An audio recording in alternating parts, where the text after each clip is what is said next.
Okay. Yeah, well, we got interested in the problems with fracking from quite a number of years ago.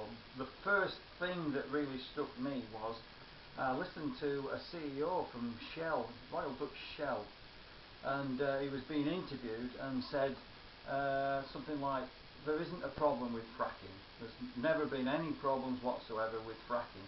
But when he was questioned more intently, he said, fracking means, the pointed end of the drill, the drill bit, that's what he meant, there wasn't a problem. But further along the chain of where the gases and the fracking takes place, there was major problems, with the annulus, the casings of cement bonds, a whole range of different things that have gone wrong.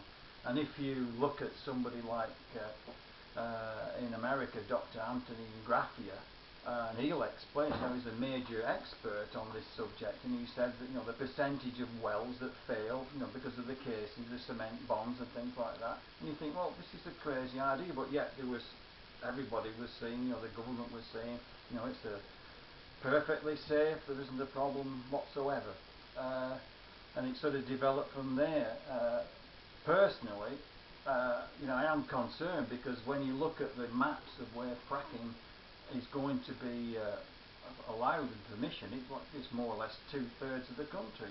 There's so many areas with these PEDLs, these petroleum exploration development licenses, and there's also fracking's ugly sister, the underground coal gasification. And if you look at that and study that, you think this is insanity. And I personally think we could sort of still develop North Sea oil and gas and let that run out, but not to spend money and developing another fossil fuel. It's going to add to the CO2. And there's so many bits of information and places to research. But I'd suggest people look at Dr. Graffia. You can go on YouTube and see that. And also Kevin Anderson from the Tyndall Centre, who has really good scientific information. It's pretty interesting to go around and talk to people who have an opinion, but you really need expertise and facts.